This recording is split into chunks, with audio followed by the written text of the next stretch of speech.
एक आलिम दीन मुफ्ती इस्माइल आपके सामने जो इलेक्शन लड़ रहा भी है, मिंबर रसूल पर आपको अच्छाई को बयान भी करता है और चुनाव भी लड़ता है, मगर यह क्या बात है कि इलेक्शन आएगा इनको और दो उनको और दो। अरे आप लड़ो, आप नहीं लड़ सकते तो अपने दामाद को लाओ, चलो। अब किधर है आप, किधर है नहीं मालूम। अरे लिफाफों पे जिंदगी गुजारने वालों, शर्म से डूब मरो तुम। अरे तुमको कुरान करीम दिया ना हाथ में, अल्लाह का कलाम तुम्हारे हाथ में दिया, तुमको उसका भी लिहाज नहीं है और तुम दावा करते हो कौम का। बहुत बोल सकता हूं, याद रखो मेरी जबान को लगाम नहीं है, तुम्हारा घर से निकलना महाल कर दूंगा मैं यहाँ पे।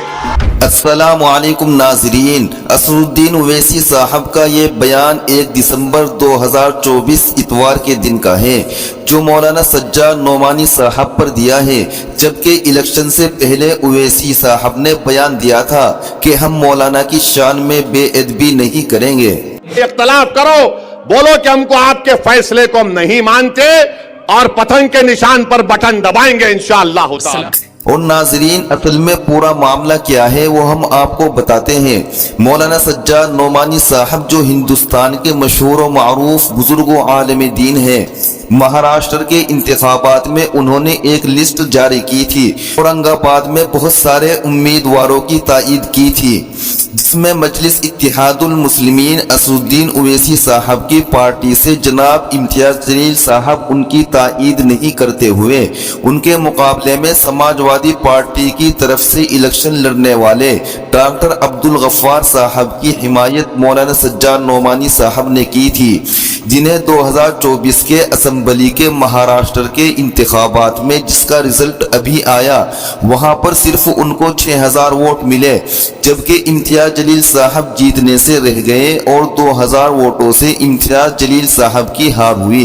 नाजरीन, मौलाना सज्जाद नोमानी साहब के समाजवादी पार्टी के नुमाइंदे की तायीद करने के बाद ओवैसी साहब इलेक्शन से पहले उन्होंने जो मौलाना सज्जाद नोमानी साहब के लोग खिलाफ बोल रहे थे, जो असदुद्दीन ओवैसी के चाहने वाले थे, वो मौलाना सज्जाद नोमानी साहब के खिलाफ बोल रहे थे, तो इस पर असदुद्दीन ओवैसी साहब का बयान आया था कि हम उनसे इख्तिलाफ जरूर करेंगे लेकिन उनकी शान में बेअदबी नहीं करेंगे।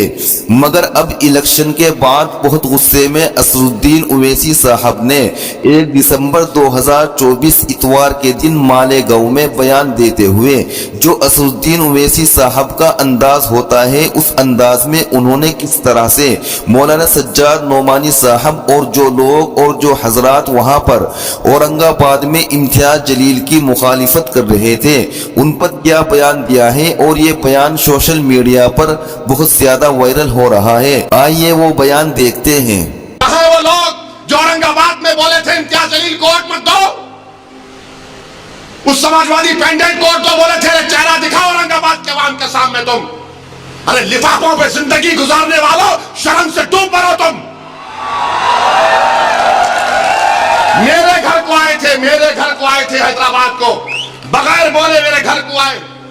मैं वक्फ के बिल की मीटिंग में जा रहा था, पलट मेरा गार्ड फोन करा के साहब इतने लोग आए, मिला।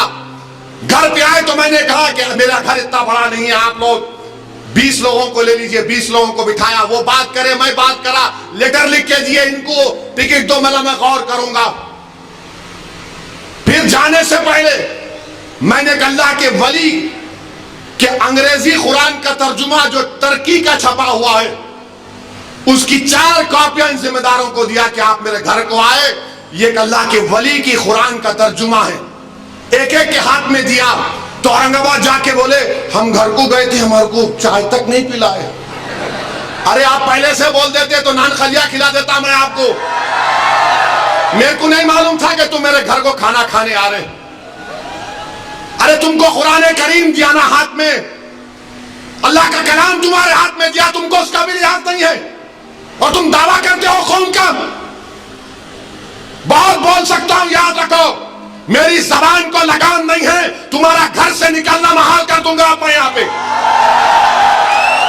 मेरे भाई इमाम शाफई मुफ्ती साहब बैठे हुए, इमाम शाफई रहमतुल्लाह अलैह का जमाना है। एक दौलतमंद ने कहा कि अगर अल्लाह मेरे को बेटी देगा तो जब उसकी शादी करूंगा दीन और दुनिया की दौलत उसको दूंगा।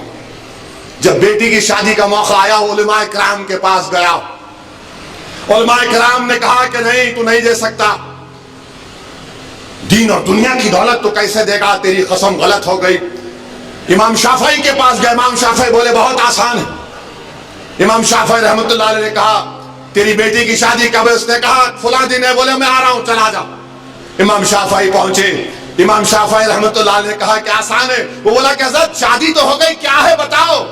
बोले कुरान अपनी बेटी को दे दे, दीन और दुनिया की दौलत उसको दे चुका है। मैं उनको दिया, 4 कुरान दिया उनको, और बोल के दिया कि आप मेरे घर को आए, मुझे पता नहीं है, मैं वकीलों की मीटिंग में जा रहा था, पलट कर आया आपके लिए, ये कुरान करीम का तोहफा आपको दे रहा हूं। अरे तुमको ओवैसी से, मजलिस से नफरत है, मगर कुरान करीम की तो अजमत का तुम लिहाज रख लेते। मैं ये बात इलेक्शन में बोल सकता था, मगर खामोश बैठे रहा। मगर आज मजबूरन बोलना पड़ रहा है। याद रखो, तुम लोग जो काम कर रहे हो ना, तुम महाराष्ट्र के मुसलमानों को ना सिर्फ कमजोर कर रहे हो, बल्कि तुम उनकी आवाज का गला घोट रहे हो। अरे तुम इलेक्शन लड़ो, हम तुम्हारी तायीद करने को तैयार हैं। कब तक तुम ये सियासत करोगे? सर्वे क्यों किया जा रहा है? ज्ञानवापी मस्जिद में वजू खाने को सील हो गया। ज्ञानवापी मस्जिद के जुनूबी तरफ हमारे पास नहीं है, वक्फ की जायदाद नहीं है, वो क्या क्या करेंगे आप? और जब बाबरी मस्जिद का फैसला आया था, मैं पुकार पुकार कर कह रहा था ये गलत फैसला है, इसके बाद बहुत सी चीजें खुलेंगे।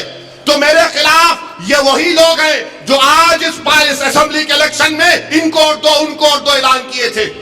वो लोग मुझे फोन करके बोले आप ऐसा क्यों बोल रहे हैं, आप एमुनेशन दे रहे हैं बीजेपी को। मैंने कहा हज़रत दामन बरकाता हो, जजमेंट आप पढ़ो, ये जजमेंट तमाम चीजों को खोल देगा।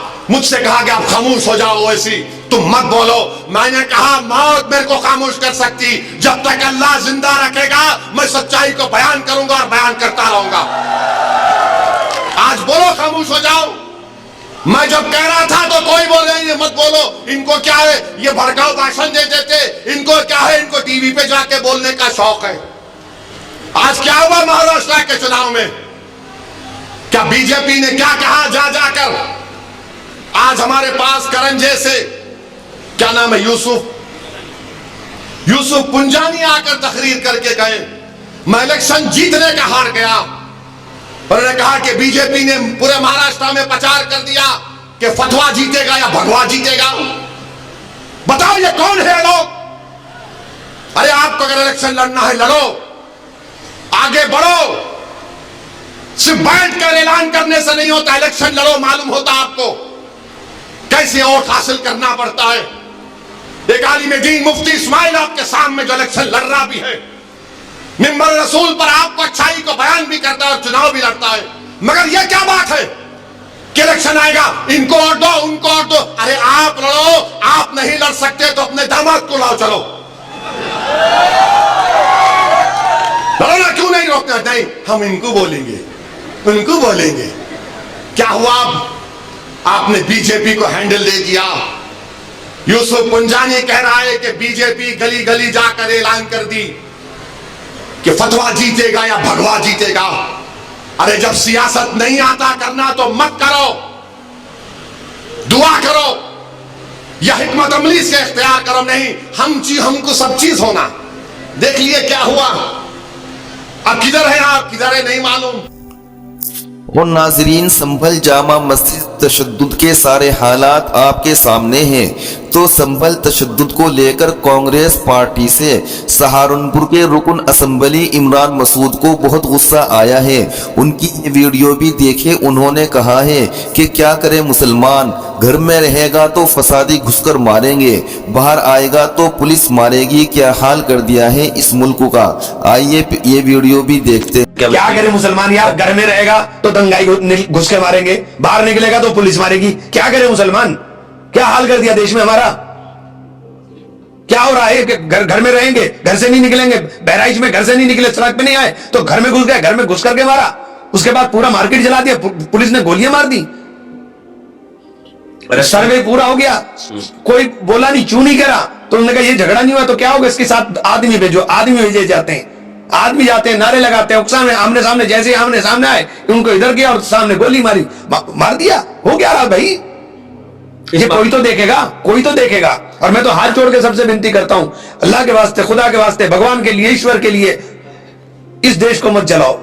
नफरत की आग में सब झुलस जाएंगे, नफरत से कुछ नहीं निकलने का, नफरत की आग में हम सब झुलस जाएंगे। ये जिस तरह से बर्बरता हुई है वहां पर, हमारी जान की कोई कीमत ही नहीं रही है। कोई भी जाएगा हमें सीधे गोली माथे पे मारेगा, छाती में मारेगा, गोली आर पार हो गई, कह रहे कि वहां गोली कहां से गोली लगी, आर पार हो गई गोली है। आप पैर में मार देते, पत्थरबाज थे, पत्थरबाजों पे लाठी चार्ज करते, डंडे बजाते, पैरों पे गोली मार देते। आप सीधे वाइटल पार्ट पे मार रहे, माथे पे लग रही है, छाती में लग रही है। हमारी जान की कोई कीमत नहीं है। मिस्टर साहब सीधा कह रहे हैं कि गोली पुलिस की तरफ से एक भी गोली नहीं चली। तो कहां से आ गई? हवा में से आ गई क्या गोली?